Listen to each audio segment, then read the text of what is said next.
With the release of Season 3, we now have 3 seasons of The Mandalorian, so today I thought it was time for me to stop and rank all 3 seasons of The Mandalorian, ranked from the worst to the best. Please note that everything that I will say in this video is just my very own opinion, and my name is SDubNation, and you're free to comment down below your very own ranking of all 3 seasons of The Mandalorian, ranked from the worst to the best, just like me, or you could just do your favorite. Please don't forget to check out that Twitter, that's going to pop up on my screen right now, and also that Star Wars playlist, that link is always in the description. And yeah, this video is very late, but I'm just doing a whole bunch of videos at this point. But without further ado, let's get right into our ranking. Kicking off our list at number 3 for me has got to go to Mandalorian Season 3. Unfortunately, the newest addition to the series is the worst. I didn't like this season. Everything, and I mean everything, that the first 2 seasons set up was just thrown out the window by the time the season started, or just served little to no purpose. Mando showing his face to Grogu and Luke taking him away. Don't worry, because in another show, we're reversing that.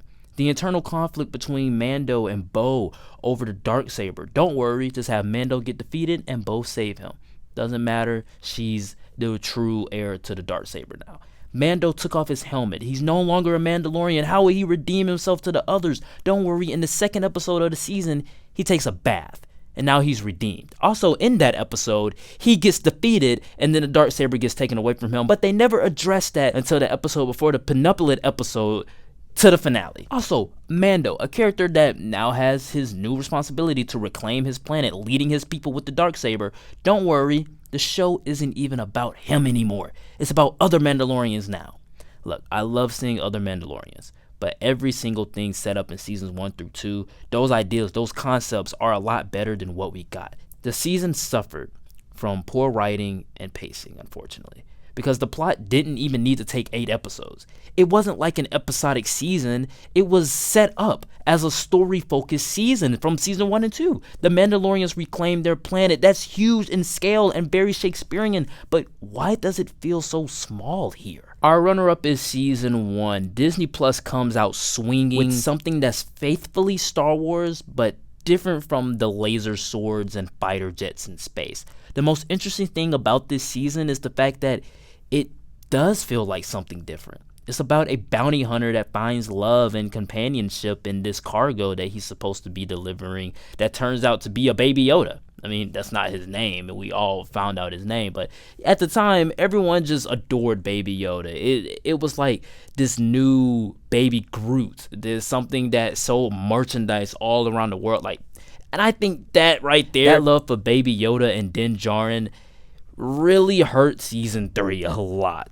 It's fairly episodic, where you can hop in anywhere and understand the story because each episode is its own adventure. We're introduced to some incredible characters like Din Djarin and Moff Gideon and even Cara Dune. I love Cara Dune, by the way. But all of these characters have their different personalities, and they all feel different from the other Star Wars characters that we've seen before. While it explores the lore of many Star Wars projects, it's accessible enough for anybody to hop in and enjoy, and for the fans, it takes what you love about Star Wars to interesting places and serves as a great extension to the franchise. But coming in at my number 1 has got to go to season 2. This is my comfort season.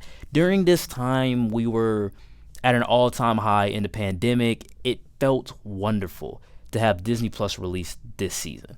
It was nothing less than a joy to watch. While the whole world was on fire outside, I got to sit in home every Wednesday and watch a new episode of The Mandalorian for 8 weeks straight. Our fan favorite characters return to continue the mission, and that is to find other Mandalorians to help deliver the child to the Jedi.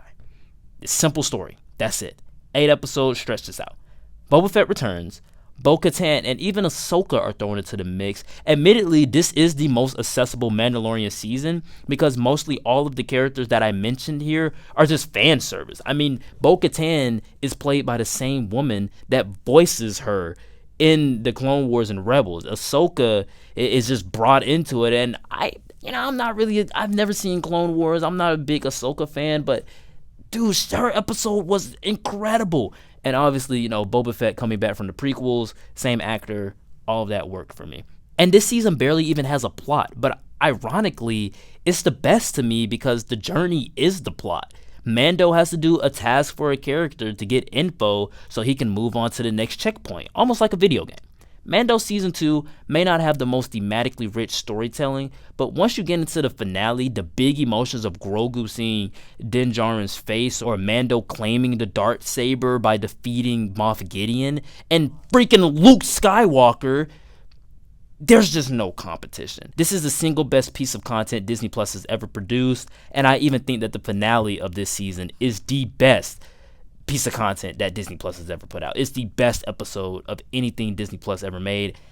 This is why it comes in at number 1. Alright guys, that is it for the ranking. Please know that everything that I did say in this video was just my very own opinion. My list was certainly not the right list. It was just my list. And you're free to comment down below your very own ranking of all 3 seasons of The Mandalorian, ranked from the worst to the best, just like me, or you could just do your favorite. Please don't forget to check out that Twitter. That's going to pop up on your screen right now, and also that Star Wars playlist. That link is always in the description. Yes, this video is very late, but I'm just doing a multitude of videos at this point. With that being said, guys, like, comment, and subscribe, and I will see you all next time. Peace.